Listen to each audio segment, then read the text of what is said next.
Donc pour le début de l'enregistrement, je vais quand même préciser que nous sommes donc le webinaire destiné aux chargés de mission PAT, lauréats de l'AMI, et nous sommes le 12 décembre 2024. On est sur la deuxième partie du webinaire avec un atelier participatif qui consiste du coup à travailler au niveau des difficultés rencontrées par les uns et les autres. Donc là, on est en train de travailler sur les ordres de priorité à placer sur les difficultés qui avaient été identifiées la dernière fois. Et l'idée, c'est qu'ensuite, dans un second temps, on puisse traiter ces difficultés, trouver des solutions par priorité. Alors, du coup, je vois que le fond a bougé, donc je vais peut-être le figer. Hop, comme ça bouge plus. Pareil pour ça.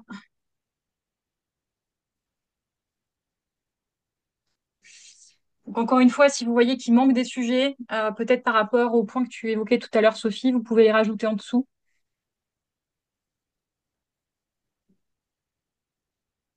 Ok, donc déjà, les élus, le temps à disposition des équipes de restauration collective. Eh ben, vous n'allez pas les regarder côté élu, hein, dites-moi. Ah, c'est vrai qu'on enregistre. Je vais peut-être arrêter de dire des bêtises alors, puisqu'on enregistre. Ou alors, ça nous regarde comme moi, mais vous ne répondez pas en tout cas. Mais après, c'est pas en ligne public sur YouTube, donc ça va. Tu peux dire quelques bêtises. Ce sera, ce sera en privé. C'est quand même autorisé. Euh, ok. Ah ben c'est étonnant. Je pensais pas. Vous avez tous répondu là à peu près? C'est bon pour tout le monde? Ou on laisse encore un peu plus de temps? Ouais. Je suis assez surprise. Je pensais pas que c'était ces thématiques-là qui allaient sortir en prioritaire. Comme quoi, on a bien fait de vous demander.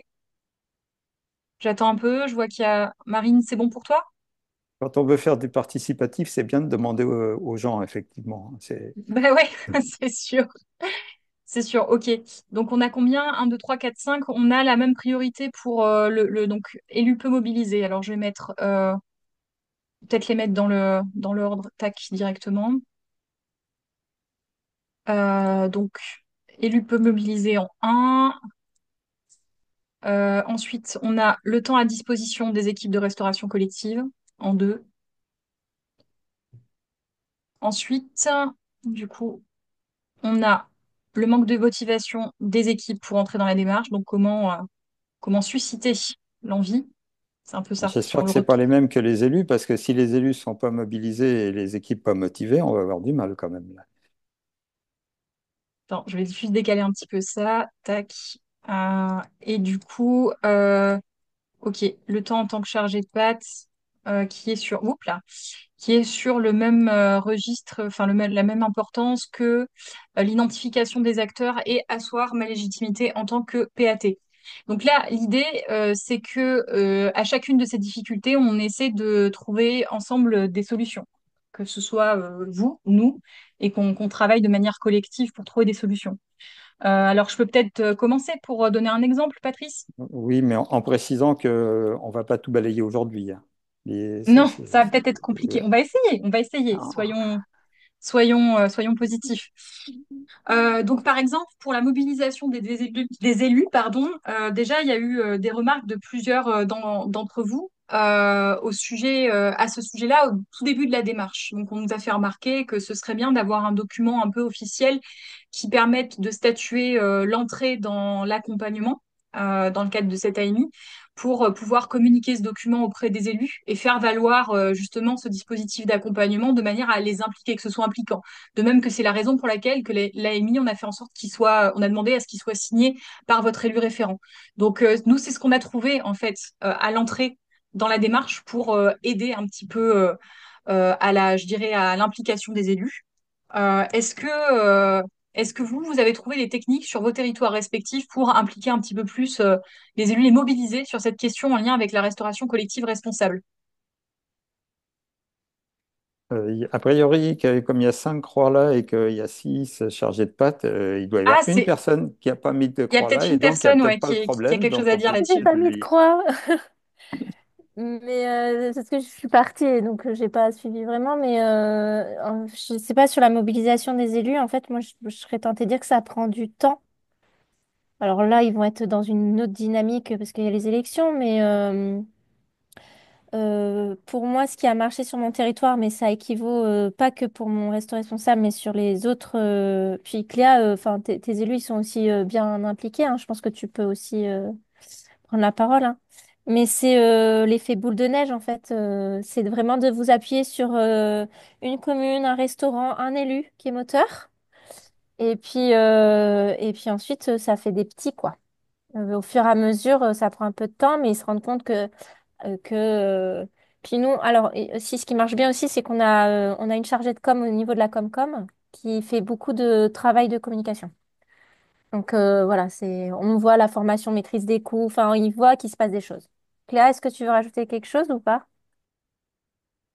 Oui, bah, bien volontiers, parce que justement, j'avais bien envie de dire quelque chose par rapport à ça. Alors, pour le coup, nous, on a des élus qui sont... Alors, j'essaie de parler bien dans le micro. On a des élus qui sont bien mobilisés, pardon, et qui se sentent concernés par les questions de restauration collective responsable, ou durable. Mais là où ça bloque un peu et que ça m'inquiète un peu, c'est que, en tout cas, sur les 3 restaurants accompagnés dans le cadre de la démarche, il y a déjà une élue qui vous a fait part qu'elle ne souhaitait pas se représenter pour les prochaines élections, et du coup, elle s'inquiète un peu de la continuité après 2026. Voilà. Donc, c'est plus à ce niveau-là qu'il faudra qu'on veille à ce qu'il y ait une continuité et sur lequel je me pose un petit peu des questions sur comment on pourrait faciliter les choses ou être facilitateur par rapport à ça, effectivement. Mais sinon, pas de difficultés particulières pour mobiliser les élus, outre les élections qui arrivent, je dirais. J'ai une question sur la mobilisation des élus. Là, on parle des élus de chaque restaurant qui envisage de s'engager, mais qu'est-ce qu'il en est au niveau des élus du PAT? Est-ce que vous avez vraiment le soutien ou pas? Voilà, au Gâtinais-Montargois qu'on a vu la dernière fois, il y avait un fort soutien de l'élu Catherine Corby. Est-ce que c'est le cas chez vous? Enfin, de mon côté, c'est plutôt, il y a plutôt un soutien. Après, c'est vrai que j'ai pas forcément pris le temps de bien en reparler avec notre élu référent, mais je pense qu'il a quand même en tête la démarche et le fait qu'il va y avoir des séances publiques qui vont arriver, auxquelles il sera aussi convié. Donc voilà, mais effectivement, ça mériterait peut-être un petit coup de communication ou d'échange pour réassurer les choses par rapport à ça. Mais sinon, de mon côté, oui. Et après, tout dépend ce qu'on entend par soutien. Moi, j'estime que s'ils me mettent pas des bâtons dans les roues et qu'ils me laissent faire, c'est qu'ils me soutiennent. On voit que tu travailles depuis longtemps dans les collectivités territoriales. Pas du tout, ça fait 3 ans. Avant, j'étais dans l'associatif, mais c'est pareil. Ouais, bon, c'est marrant comme concept. M'amuse beaucoup comme conception du soutien, ça, moi. Mais moi, c'est assez pragmatique. Est-ce qu'il y en a qui partagent cet avis? Je trouve ça intéressant comme. Tant qu'on me fout la paix et qu'on me laisse faire, c'est bon, je suis soutenu, quoi.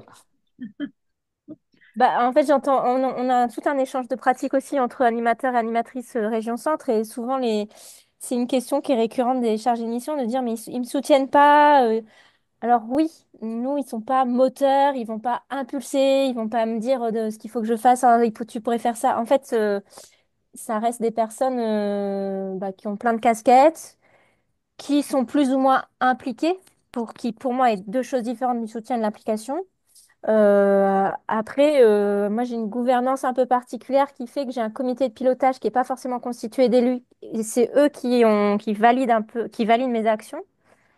Mais mon élu référent, il est OK. Après, voilà, il va être là. Il a été là pendant la première séance d'engagement. Bah, vraiment, ça me questionne de me dire qu'est-ce que vous attendez de votre élu, en fait, ou de vos élus. Hmm. C'est Ouais, plutôt ça, en fait. c'est plus dans ce sens-là, en fait. Et c'est pour ça, Ouais. soutenir, on peut mettre plein de choses derrière.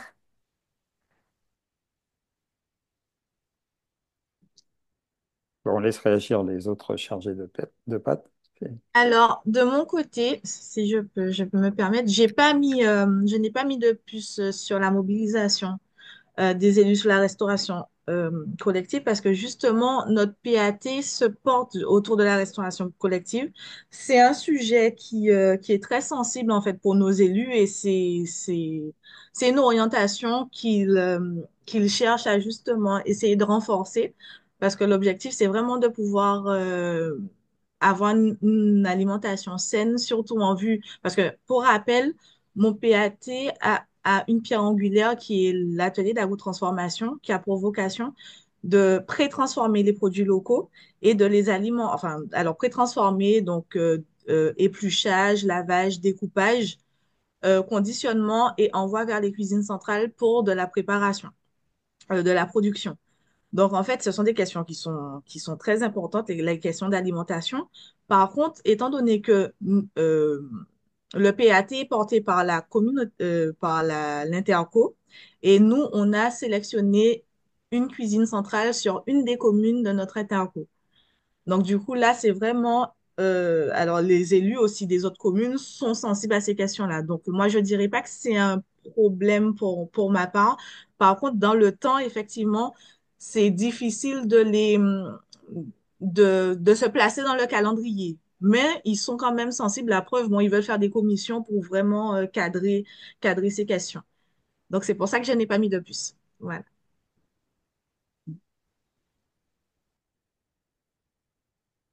François? Ok. François a levé la main. Ouais. Oui, je voulais réagir, moi. Euh, alors, je suis pas du tout sur le côté lien avec l'élu. Moi, je suis pas du tout représentatif parce que j'allais dire la chance, même le privilège d'avoir un VP qui est agriculteur bio. Donc, autrement dit, voilà, enfin, on est totalement libre un peu dans les actions qu'on mène et qui s'implique énormément dans tout ce qu'on fait. Donc ça, c'est un grand confort. Après, moi, c'était plus sur comment dire, sur l'effet boule de neige. Euh, le point de vigilance, c'est plutôt quand même, enfin, ce serait de faire attention à pas. On a tous des communes, on va dire, un peu qui portent des initiatives assez exemplaires en faveur de l'alimentation sur nos territoires, mais souvent elles sont portées par des élus qui sont pas du tout représentatifs et je trouve moi-même que parfois ça peut être contre-productif de toujours mettre en avant la même commune. Il y a un peu un effet, oui, mais enfin genre un effet un peu, ouais, vraiment contre-productif. Ce qu'on essaie de nous de mettre en place plutôt, c'est de travailler vraiment sur la création sur le lien entre le cuisinier et son élu à l'échelle communale, pour vraiment qu'il y ait ouais, qu'il y ait une synergie un peu qui se crée. Et donc, j'imagine qu'on a tous la plupart un réseau de cuisiniers qui est en place. Donc nous, ce qu'on fait, c'est qu'on l'ouvre de plus en plus ce réseau-là à des temps élus. Donc ça veut dire qu'en fait, les élus sont conviés pour une visite de ferme, pour une formation technique. Voilà, on va les inviter sur un moment, par exemple, pour justement travailler sur ce lien. Et on essaie également de mettre en avant un peu comment dire, la valorisation un peu des métiers de la restauration collective, qui est aujourd'hui, enfin, voilà, qui souffre encore d'une image assez négative. Et donc, on essaie de montrer justement tout l'intérêt, le travail qui est réalisé par ces agents, qui est quand même un travail de l'ombre. Et voilà, on essaie de travailler sur ça auprès des élus, quoi. Cécile? Euh, alors, moi, je rejoins vraiment ce qui vient d'être dit, effectivement, sur cette grande hétérogénéité d'implication des élus en fonction des communes du territoire. Effectivement, euh, il y a des communes qui sont très convaincues et qui sont très engagées sur les sujets, d'autres pas, et c'est difficile, ça prend vraiment du temps euh, d'arriver à toucher certaines communes. Mais si j'ai coché sur cette partie-là, c'est que euh, même s'il y a des élus qui sont ravis, qu'il y ait le PAT, qui ait des formations qui soient proposées à leurs cuisiniers parce que ça coûte rien à la commune et on peut les accompagner, qui sont convaincus ou que ça fait plaisir aux parents, je sais pas trop. mais c'est pas pour autant qu'ils vont porter le PAT et cette action-là pour convaincre d'autres communes, pour mettre en avant le projet alimentaire territorial au-delà du territoire, pour le défendre sur des demandes de subventions, voilà, ils sont contents que ça soit là. Il y a un certain nombre de communes qui s'impliquent vraiment pour, euh, pour mettre des choses en place chez eux, mais pas forcément pour diffuser, pour convaincre d'autres, pour mettre en avant les actions qui sont mises en œuvre. C'est plus de oui, c'est bien, et puis ça m'a servi. Mais j'ai un peu parfois l'impression que ça s'arrête là. Ce qui est effectivement pas dans l'esprit du système participatif de garantie Mon Resto Responsable, et on y reviendra, qui implique que tout le monde s'associe et aille voir les uns les autres et s'investisse, quoi. Donc, on est plus dans la consommation du système que dans la mise en œuvre, si je comprends bien. C'est une attitude, hein. Alors là, moi, je parlais au niveau de l'animation du projet alimentaire territorial. Après, par rapport à mon resto responsable, euh, moi, pour l'instant, j'essaye de mobiliser essentiellement des gestionnaires d'EHPAD et je n'ai pas essayé de mobiliser les élus des communes Oui, mais on sur leur rencontrerait cantine. probablement la même difficulté, j'imagine, si tu constates déjà cela, Je sais pas. Je voudrais pas m'avancer parce que quand on avait commencé avec Pascal Chamoulet, du coup le cuisinier qui est sur mon territoire et qui est en arrêt, là, ce qu'on expliquait au début, quand on avait commencé à échanger avec d'autres gestionnaires, je n'avais pas forcément eu ce même sentiment-là, donc je vais rester optimiste et pas annoncer des choses avant qu'elles aient eu lieu, mais juste pour la partie élue et partie mobilisation autour du projet alimentaire territorial en général, c'était un peu ça mon retour. Et est-ce que finalement, ce que vous avez énoncé tout à l'heure par rapport au besoin de se positionner en rapport avec la réglementation et pouvoir avoir un suivi diagnostic pour le PAT et les élus, est-ce que ça répondrait pas en partie à cette question de l'implication? Il y a déjà eu la proposition, alors j'imagine que vous avez des commissions hein, dans le cadre des PAT avec des rendez-vous réguliers avec vos élus référents. Est-ce que finalement, ça peut pas être aussi une des clés d'implication des élus, de pouvoir avoir des données chiffrées, des données qui leur permettent de leur garantir un suivi et de se positionner aussi par rapport à la réglementation ou à d'autres objectifs politiques?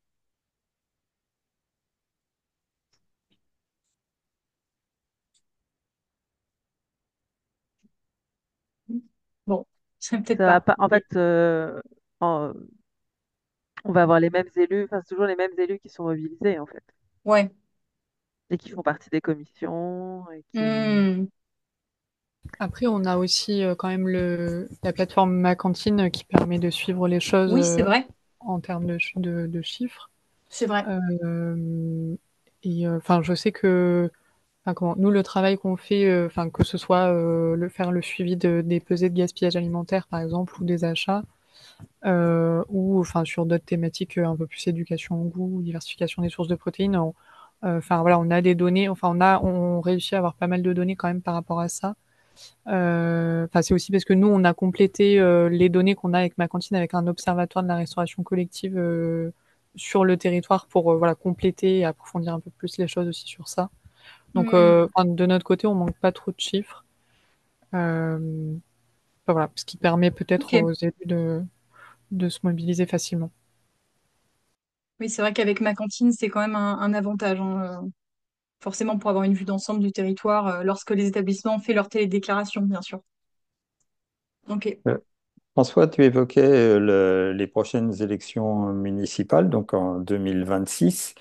Ce qui, d'une part, risque d'être un frein pour les communes, parce qu'à partir de septembre 2025, je pense qu'on ne va pas avoir beaucoup de séances publiques d'engagement entre septembre 2025 et juin 2026.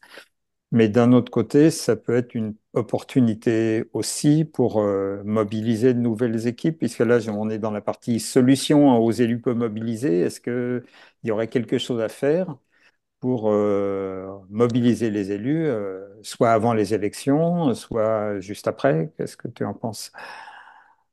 Bah, nous, c'est la stratégie qu'on essaie de mettre en place. Là, on travaille sur la programmation 2025 et justement, on se questionne un peu sur comment associer les élus. Là, on a plusieurs temps de formation qui vont se mettre en place à destination des cuisiniers.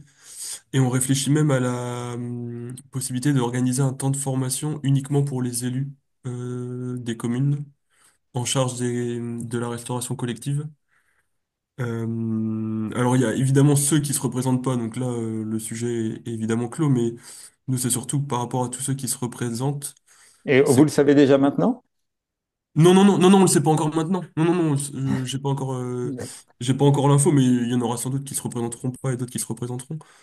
Mais c'est comment, en fait, on crée les conditions juste avant les élections. Nous, comment dire, on souhaite un peu, à travers notamment là, ce cycle de formation, là, on souhaite un peu faire du bruit, quoi, autour de la question de l'alimentation, pour qu'ensuite on va dire, les différentes équipes municipales s'en saisissent, quoi. Je sais pas si c'est une bonne stratégie ou pas, on verra bien, mais voilà, on essaie en tout cas d'amener l'alimentation, d'en faire un sujet sur le haut de la pile, quoi. Plutôt que d'attendre que les nouvelles équipes arrivent et de savoir si l'alimentation c'est un sujet pour elles ou pas. Et donc, si tu gardes ton poste ou si tu vas élever des chèvres, en gros. C'est ça, exactement. Alors, je lève la main. Je pense que pour rebondir sur ce que tu disais, je pense que ça peut être un atout parce que si l'élu en charge, enfin, la politique de la commune ou bien de l'agglo va dans la direction de l'alimentation, justement, les élus seront plus tentés à se saisir de ces questions-là pour montrer, parce que surtout qu'il y a des séances publiques, pour montrer à la population quand même qu'il y a un travail qui est fait et que ben, l'orientation politique est vers l'alimentation. C'est vraiment des questions importantes parce que ça touche aux questions de santé publique, notamment sur notre territoire. Donc, du coup, je pense que ça peut être justement une opportunité de préparation de leur campagne, hein. Essayer d'en faire un atout pour pouvoir plus les mobiliser dans ce sens-là.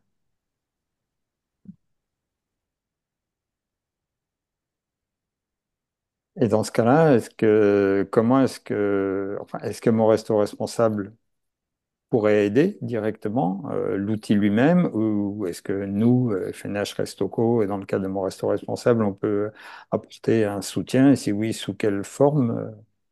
Euh, voilà. On voulait vous dire aussi tout à l'heure du fait que on a allongé la durée de l'accompagnement, ça nous donne aussi beaucoup plus de liberté d'action. Donc on peut imaginer des choses ensemble, pas qui n'étaient pas prévues dans la l'AMI. Faire organiser un webinaire, enfin les trucs qu'on peut faire à distance évidemment, pour la plupart des cas, pas forcément tout le temps d'ailleurs. Virginie, tu retourneras bien, je pense, dans les îles. Mais J'irais bien voir ma famille, ouais, et faire un coucou à Marie. Ouais. Ben, c'est avec grand plaisir. Après, je pense que la communication aussi, c'est très important. Donc, il faudrait qu'on réfléchisse ensemble à un système de communication fréquent pour ne pas laisser retomber, parce que je sais que ça va faire un effet boule de neige, mais il ne faudrait pas relaisser tomber le- tous les efforts hein, qui auront Ouais. été mis. Juste une communication régulière aussi peut être intéressante. Tu veux dire par rapport aux élus en particulier ou plus général? Alors, plus général, mais c'est toujours intéressant pour les élus qu'on parle de leur commune et qu'on parle des actions qui sont menées. La population sait aussi que, voilà, dans la commune, il y a des actions qui sont menées. Donc, généralement, en tout cas pour nous, c'est quelque chose qui peut apporter de la visibilité sur la démarche, sur le fonctionnement et aussi qui peut donner envie d'élargir un peu la vision. C'est-à-dire que Euh, là-dessus, du coup, on a peut-être un travail à jouer, proposer des éléments de communication supplémentaires. Ça vous manque, ça, du coup? Ce serait peut-être intéressant, ouais. Parce que pour le moment, c'est vrai que la vidéo, elle est très parlante. Et après, bon, pouvoir avoir des petites actions comme ça Hmm. qui se... Mais Alors, ça, on a, on peut le penser avec vous et nous le faire de notre côté. Donc, c'est-à-dire qu'on peut le faire en interne, mais voir avec vous dans oui, les totalement. modalités, puis, les templates, enfin, ce que vous avez à proposer là-dessus. Oui, alors bah, du coup j'en profite, hein, je pense que c'est pas un secret, mais on est en train de travailler du coup, on a quasiment là, finalisé un flyer et une brochure, enfin une brochure, un 4 pages pour présenter la démarche. Qu'évidemment dès que c'est finalisé, première chose qu'on fait c'est vous l'envoyer. Donc, ça pourra déjà répondre à une partie de ce sujet. Mais après, il faut cibler la communication, comme tu disais, enfin, en fonction des interlocuteurs. On parlait de la communication à destination des élus ou de la population locale ou des restaurants. Donc ça, je pense que ce sera plus adapté pour les élus pour expliquer la démarche, mais à adapter aussi à votre sauce et surtout au restaurant, en fait. C'est plutôt destiné au restaurant à la base, comme communication. Et après, nous, on a déjà on a une charte graphique avec, je crois que je vous l'ai mis hein, sur le Trello avec le logo de la démarche, l'explication comment on peut l'utiliser, les différents coloris à utiliser. Il y a aussi des visuels qui ont été créés par le service communication de la Fondation pour les établissements qui s'engagent, là pour le coup, et des visuels qui sont déjà préfaits et avec un partenariat qu'on a avec un imprimeur euh, qui peut, euh, qui peut proposer des panneaux, ce genre de choses, enfin, des choses un peu plus, je dirais, euh, des kakémonos, des choses comme ça, quoi. Mais on peut aussi travailler des supports de communication ensemble, enfin, c'est des choses qui sont envisageables. Question communication, on pourrait peut-être profiter de la présence de Sophie pour parler de ce qui va être développé, c'est-à-dire une newsletter, parce que la newsletter, ça peut effectivement être relayé auprès de tout le monde. Et Sophie aussi qui mène nos actions sur LinkedIn, enfin qui relaie, qui tient le compte LinkedIn. Donc Sophie, est-ce que tu peux parler un petit peu de ces deux sujets, LinkedIn et puis la newsletter? Oui, je peux vous parler de LinkedIn. Donc, on a ouvert le compte LinkedIn il y a peut-être maintenant ouais, au moins 2 ans, je pense. Et je poste régulièrement des informations en lien évidemment avec mon resto responsable. C'est beaucoup de retombées presse suite à des SPE ou SPG sur la communication, pardon, c'est les engagements ou les réengagements des restaurants sur tout le territoire. Donc vous pouvez relayer évidemment ces postes hein, si vous êtes voilà, ça donne une visibilité déjà.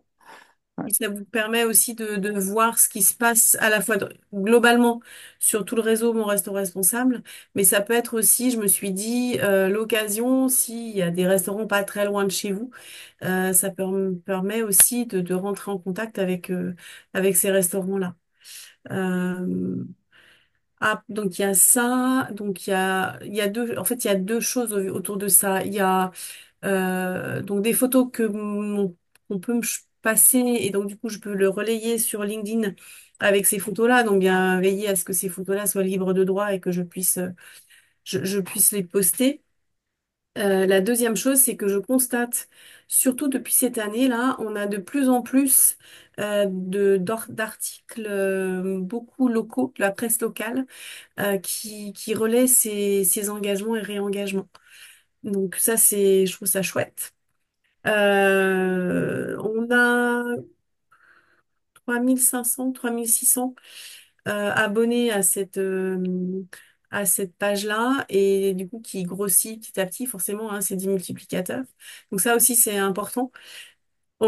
J'ai essayé de faire ça, c'était il y a 6 mois, peut-être 1 an maintenant, de faire des posts justement qui mettent en valeur un restaurant, qui mettent en valeur un chef qui soit engagé, mettre en valeur un ambassadeur.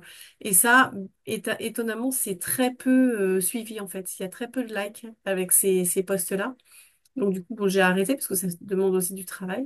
Mais si vous avez des idées de relais, quels qu'ils soient, ça peut être aussi un axe important pour nous de communication. Donc ça, c'est pour l'aspect LinkedIn. L'autre, effectivement, ça va être tout nouveau. On va lancer ça en janvier. On a décidé de faire une newsletter, donc qui sera diffusée, envoyée à tout notre réseau Mon Resto Responsable, c'est-à-dire tous les gens qui ont ouvert un compte sur monrestoresponsable.org. vous, tous les gens, les PAT, les ambassadeurs qui nous suivent. Est-ce que j'oublie quelqu'un? Non, je crois que j'ai fait. Après, on a une base aussi avec les DRAF et l'ADEME en région, à qui on envoie aussi cette newsletter. Mais pour le moment, il faut savoir que la base dont on dispose pour les personnes inscrites sur le site Mon Resto Responsable, c'est vraiment les responsables d'un compte restaurant. Donc les collaborateurs ne sont pas concernés par l'envoi de cette newsletter. Donc ça, c'est pareil, c'est des modifications qui vont certainement venir. Mais en tout cas, si vous constatez qu'il y a des personnes, des élus sur votre territoire qui souhaitent avoir accès à cette newsletter, mais qui n'ont pas nécessairement de compte sur le site Mon Resto Responsable, vous pouvez me contacter, me donner leur adresse mail et moi j'ai une base à part pour d'autres contacts à qui on envoie des informations en complément, en parallèle, quoi. Non, et enfin, il y aura nos partenaires. Alors, il y a plusieurs annonces. Enfin, la newsletter est faite avec en quatre parties. Il y a l'actu du réseau, donc c'est une photo légendée, grosso modo. Il y a, aidez-moi, je ne sais plus, Euh, si un un portrait portrait, un ouais. portrait. Donc ça peut être un chef, un restaurant, un Peut-être partenaire. même vous, en fait. Voilà. Peut-être même Quelqu'un vous, qui à compte terme. et Mm. qui se distingue peut-être un peu à un moment donné, à un instant T. Ça peut être aussi une journée territoriale. Voilà, quelque chose un peu phare. En troisième position, Le saviez-vous, du coup? le saviez-vous? Donc ça, c'est une information importante parce qu'on s'est rendu compte qu'il y a beaucoup de choses qui, pour nous, sont acquises et en fait, pas du tout. Elle est acquise entre nous, mais il y a quand même des points d'interrogation sur, par exemple, c'est quoi le rôle du témoin dans une séance participative? Voilà, par exemple. Alors, il y en a plein d'autres, hein, parce en creusant, du coup, on en a trouvé pas mal. Et enfin, on va finir par l'agenda. Donc, c'est une newsletter qui est assez courte, vraiment qui se concentre sur des points importants qui nous semblent importants de vous transmettre. Et sa fréquence. Euh, et sa fréquence, ça serait une fois par mois. Voilà. Je dis Donc ça vous donne ouais, tu vois, non. des éléments de communication. Déjà, ça peut renforcer par rapport à des élus du territoire, si vous souhaitez qu'on les mette. Alors, je ne sais pas dans quelle mesure on peut les abonner d'office à la newsletter. Ça, c'est une vraie question déontologique. Donc, si vous nous envoyez leur adresse mail, on n'est pas censé les intégrer. Il y a une S'ils question ont dit oui, d'RGPD là-dessus. bah, s'ils ont dit oui, oui, on peut. Mais s'ils n'ont pas dit oui, Voilà, c'est voilà. l'obstacle. Ok. Euh, Peut-être qu'il je- faudrait qu'on avance sur le point Ouais, 2 parce que je vois ouais, qu'il est 15h37. exactement. Euh, Moi, j'ai juste une petite remarque pour la partie mobilisation des élus. Mhm. Nous, ce qui fonctionne beaucoup, enfin, ce qu'on nous demande beaucoup au sein du PAT de Grand Cognac, c'est des indicateurs et d'impact sur, OK, une structure s'est engagée à déployer la démarche Mon Resto Responsable. Ils ont fait leur séance publique d'engagement, mais que se passe-t-il 2 ans après? Est-ce qu'on a des données chiffrées à partager? En fait, ça nous aiderait beaucoup à faire valoir un peu la démarche et le fait que elle est efficace, elle a un impact, et elle a un intérêt. Alors, je ne sais pas si vous, vous En avez ce fait, on type se pose les mêmes questions. d'indicateur. Ouais, je vais répondre là-dessus puisque la Fondation a pris le lead là-dessus parce qu'on avait les mêmes demandes. En fait, très clairement, hein, la FNH et Restocco de nos financeurs. Oui, C'est bête, j'imagine. mais vous vous imaginez bien. Ouais. Et puis, en dehors des financeurs, bah, on a aussi envie de savoir. Mais c'est pas très simple parce qu'on s'est posé la question depuis le départ, mais on a la loi Egalim qui est sortie entre-temps, après mon resto responsable. Donc, qu'est-ce qui a été du ressort des progrès induits par la loi Egalim ou qu'est-ce qui a été des ressorts, des progrès induits par mon resto responsable? Il y a deux facteurs qui ont varié. Scientifiquement, on ne peut pas en tirer une conclusion absolument valide. Pour tout ça, pour dire que c'est pas simple, donc on n'a pas d'éléments chiffrés, on n'a pas d'analyse toute faite pour vous dire oui, on est sûr que mon resto responsable, ça induit ça et ça, parce que voilà, on a ces deux facteurs. La seule chose que je peux dire jusqu'à maintenant, c'est qu'on vient de mandater un bureau d'études, donc non, pas nommer une commission, c'est quand même un peu plus efficace de mandater un bureau d'études. Donc, on a eu un financement pour avoir un bureau d'études qui va travailler sur ces indicateurs, mais très exactement pour déjà savoir quels indicateurs on nous conseille de mesurer. D'accord. sont mesurables, etc. Donc, pas de réponse avant 6 mois, un an pour être prudent. Mais effectivement, c'est une bonne question, mais on n'a pas la réponse dans l'immédiat. Mais on y travaille. Mais après, du coup, à l'échelle de ton territoire, ça revient à ce que je disais tout à l'heure. Si vous avez l'export déjà par rapport au questionnaire, ça répond en partie à ta question, Bah, à au l'instant T, oui, diagnostic. mais pas après, en fait. En fait, ce qui bloque, nous, souvent, c'est OK, ça a l'air super votre démarche, mais qui nous dit qu'elle va vraiment avoir un impact et un intérêt? Et Ah bah, oui, c'est vrai que c'est d'accord. toujours très difficile parce qu'en fait, on se doute forcément que ça induit une démarche de progrès pour la structure, sauf qu'on n'a aucune valeur vraiment fiable à leur partager par rapport à ça. Et je pense que pour certains élus qui sont quand même très carrés et qui attendent vraiment on va dire, une preuve tangible de l'action, ça pourrait éventuellement aider. Mais bon, je suis d'accord, enfin, Ok. je suis tout à fait consciente que c'est très compliqué d'avoir ce type d'indicateur. Ok, ok, ouais, ça y est, je comprends mieux. Ok. Donc oui, effectivement, ouais, tout l'intérêt après de partager l'étude qui va être réalisée par le prestataire.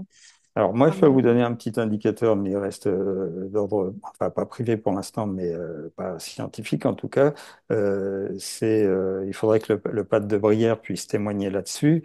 Le PAD de Brière qui est engagé depuis pas mal de temps maintenant sur Mon Resto Responsable, où il y a maintenant une quinzaine de restaurants engagés. Et j'ai regardé moi-même les moyennes Egalim de ce territoire. Ben, elles sont beaucoup plus élevées que la moyenne nationale, mais alors beaucoup plus élevées. Maintenant, est-ce que c'est parce que le PAT a bien fait son boulot en dehors de Mon Resto Responsable ou est-ce que Mon Resto Responsable peut être pour quelque Ouais, chose? c'est Je ne ça. voudrais pas qu'on attribue à l'outil les mérites de la chargée de mission ou des élus, quoi. Oui, oui. Mais en tout cas, ça Juste, ne va pas dans l'autre sens, c'est déjà rassurant. je voulais juste,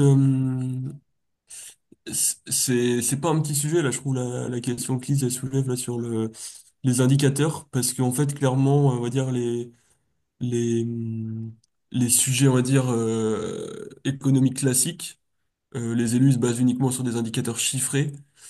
Et je trouve que on peut pas non plus enfermer l'alimentation uniquement sur des indicateurs parce qu'on est quand même sur des changements sur du temps très long. Donc, à la fois, je rejoins Lise sur oui, les élus ont besoin d'indicateurs et c'est peut-être parfois ce qui fait un peu avancer les choses, mais en même temps, ce serait trop restrictif, je trouve, de se cantonner uniquement qu'à des indicateurs chiffrés sans prendre la dimension, le temps long qui peut se mettre en œuvre dans les différents projets agricoles alimentaires qu'on porte. Enfin, tu vois, je trouve que le super exemple, c'est la disparition des agriculteurs en France, quoi. Enfin, il y a des chiffres qui, sur le temps long, bah, c'est peut-être le plus grand plan social qu'on ait jamais eu, mais en même temps, il y a peu de choses aujourd'hui qui sont encore mises en place, quoi. Donc ça montre que et les actions qui sont mises en place, elles n'auront pas des impacts dans 2 mois. Ouais, Donc, c'est vrai. donc ça montre, enfin comment dire, la difficulté qu'on peut avoir nous sur cette thématique-là. Alors oui, il faut du chiffre, mais en même temps, c'est pas si simple que ça. Est-ce que vous souhaitez qu'on arrête sur cette question, dont on n'aura jamais fait le tour, hein, évidemment, et qu'on embraye sur une autre, sachant qu'on a dit 1h30, donc on s'arrête à 16h, on est tous d'accord là-dessus, je pense. C'est ce qu'on avait prévu, Virginie, la durée, c'était 1h30 ou 2 heures? C'est 1h30? C'est 16 heures, c'est 1h30, donc c'est 16 heures. On s'arrête à 16 heures. C'est 16h. Donc, si on passe à une autre question, est-ce que la logique que tu as exposée tout à l'heure voudrait qu'on aborde la question du temps à disposition des équipes de restauration, ou est-ce qu'il y a une question qui pourrait être abordée de manière plus courte? Voilà. Est-ce que c'est un gros sujet qui va nous prendre plus d'un quart d'heure, ça, ou je pose une question de méthodologie là. Qu'est-ce que vous en dites? J'ai aucune idée de la réponse là. Simplement que là, on a mis 3 quarts d'heure pour traiter une question. Je me demande comment on va traiter la suivante en un quart d'heure. Voilà, c'est concrètement ça, Mac.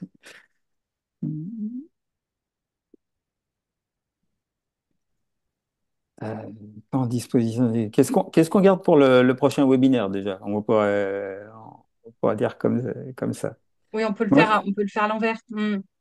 Du Ouais. coup, alors pour rappel, donc on a un prochain webinaire qui est le 16 janvier. Donc, je sais pas si vous l'aviez noté. Donc c'est aux mêmes heures, 14h30, 16h Hexagone et 9h30, 11h Guadeloupe.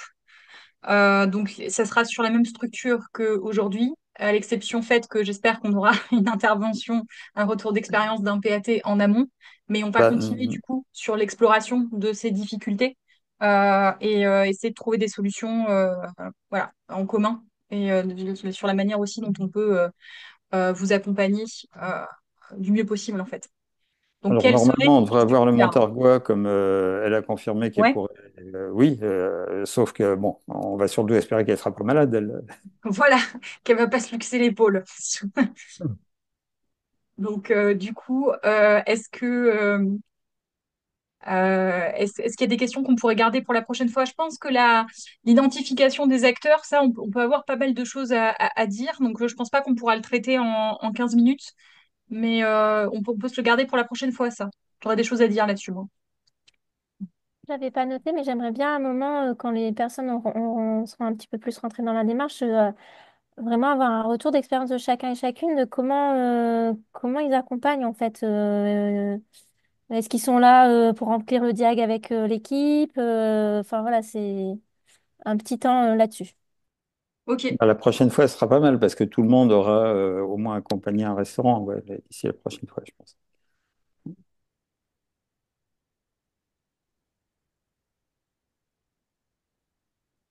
Mm. Moi, je vous proposerais peut-être, puisqu'il y a quand même deux personnes qui s'interrogent sur l'identification des acteurs de la restauration collective, euh, est-ce que ça, je pense que ça peut se traiter assez rapidement.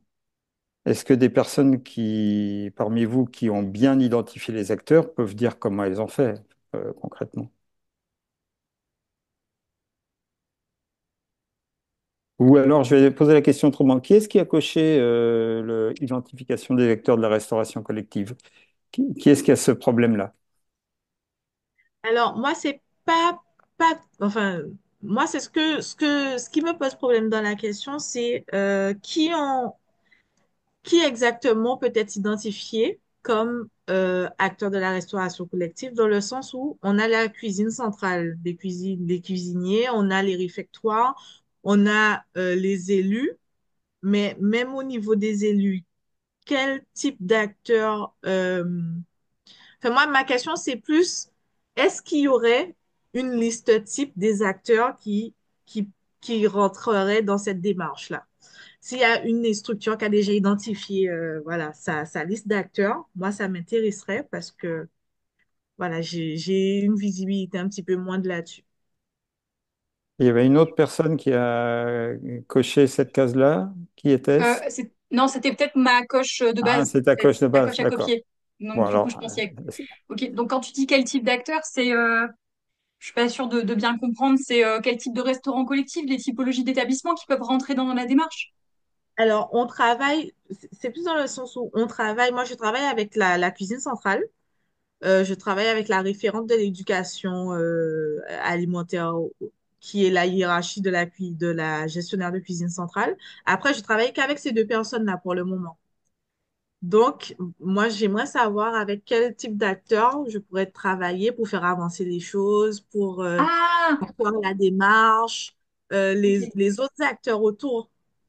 Alors, on travaille aussi avec les membres des cuisines centrales, des réfectoires, mais quel type d'acteurs autres que ceux-là on pourrait faire entrer dans la démarche pour pouvoir justement, voilà, être plus à l'aise. euh. Mm. Alors, peut-être les élus enfin, en charge des affaires scolaires, ça peut être une première chose. Nous, on a des élus en charge de l'alimentation et l'agriculture urbaine aussi qui du coup, suivent un peu ce qui se fait dans le cadre de la cuisine centrale, qui sont impliqués, du coup, aussi. Euh, et après, enfin, pourquoi pas élargir le champ à d'autres élus, enfin, s'il y a des élus qui sont sur l'agriculture ou des thématiques plus agricoles, pourquoi pas les convier aussi? Moi, je trouve ça intéressant. Après, j'aurais rajouté par rapport à ce que tu disais, Marine, les équipes périscolaires et enfin ou qui se sont en charge du service, voire enfin du coup de la logistique sur la cuisine centrale, puisqu'elles peuvent être concernées aussi, même si, enfin, je sais pas si quand tu disais les équipes de la cuisine, tu pensais juste aux agents en cuisine ou si c'est vraiment genre tout le monde, enfin voilà, aussi la personne qui s'occupe de la logistique et du transport. Parce que c'est aussi eux, enfin c'est un maillon intéressant vu qu'ils vont livrer aussi les repas. Ils sont en lien avec les équipes périscolaires et du coup, ça peut, enfin voilà, ils sont un maillon de la chaîne importante à prendre en compte. Et après, moi, j'aurais rajouté éventuellement pour aller plus loin les enseignants ou enfin, ça dépend après à qui livre votre cuisine centrale, mais enfin, si c'est des crèches ou EHPAD ou écoles, impliquer les personnes qui peuvent toucher de loin ou de près au repas, disons, ou au temps du repas, quoi. Voilà, si ça peut Je, t'aider. Je te remercie, Cléa. Effectivement, on a pensé à approcher les enseignants. À un moment, on en avait discuté, puisque bon, l'alimentation, la restauration collective, on pense que, en tout cas, d'un point de vue général au niveau de la communauté d'agglo, qu'il est important quand même de toucher, enfin, la restauration n'est pas limité en fait à manger à la cantine. On pense qu'il y a quand même une sorte d'éducation à faire quand même aux enfants dès la classe, dès l'entrée en classe. Donc c'est vrai qu'on avait pensé à eux. Et effectivement, moi je voyais plus les gestionnaires, les cuisiniers, les membres du réfectoire. Mais c'est vrai que tout ce qui est transport également, ça peut être intéressant. Alors, nous, sur cette cuisine-là, ils livrent les écoles, les crèches et ils font un petit peu de portage. Et l'objectif, en fait, c'est de pouvoir accroître la fréquentation de la cuisine centrale.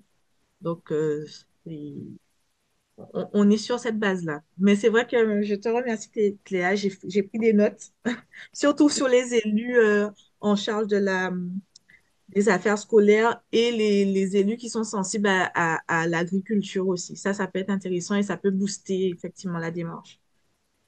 Et alors, enfin aussi éventuellement les producteurs qui approvisionnent la cuisine pour les invités lors de la séance publique. Je trouve ça intéressant comme idée aussi. Ouais.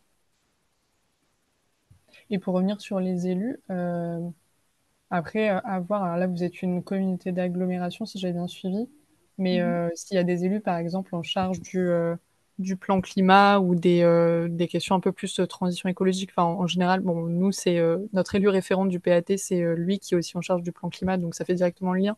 Mais si c'est pas les mêmes, ça peut être intéressant aussi de les convier, je trouve. Ok, ben merci. Et, Avec plaisir. Est-ce que ça rejoint pas un petit peu ce que tu disais, Sophie, par rapport à la question que tu aimerais qu'on traite concrètement, comment chacun d'entre vous, chacune accompagne les restaurants dans la démarche et du coup bah, les liens qui sont faits aussi avec les différents types d'interlocuteurs, s'il y a des réunions qui sont organisées, des commissions qui interviennent, comment ils sont mobilisés, enfin, ça rejoint peut-être un peu ta question aussi au final.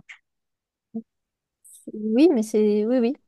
Ok, C'est plus ouais, donc global que ça, mes questionnements, mais oui, ça en fait partie. ouais, donc il y a quand même un lien, d'accord. Donc ça nécessitera un petit développement qu'on ne peut pas se permettre en 7 minutes, là, effectivement. Ok. Moi, ce que je vous proposerais, c'est, je ne vois pas retraiter un sujet en 5 minutes. Déjà, mon ordinateur se plaint que je ne vais plus avoir de batterie, donc d'urgence, je le rebranche. Euh, Peut-être que vous nous disiez un petit retour du format. Est-ce que le format vous convient? Est-ce qu'on peut faire évoluer des choses? On vous écoute un petit peu.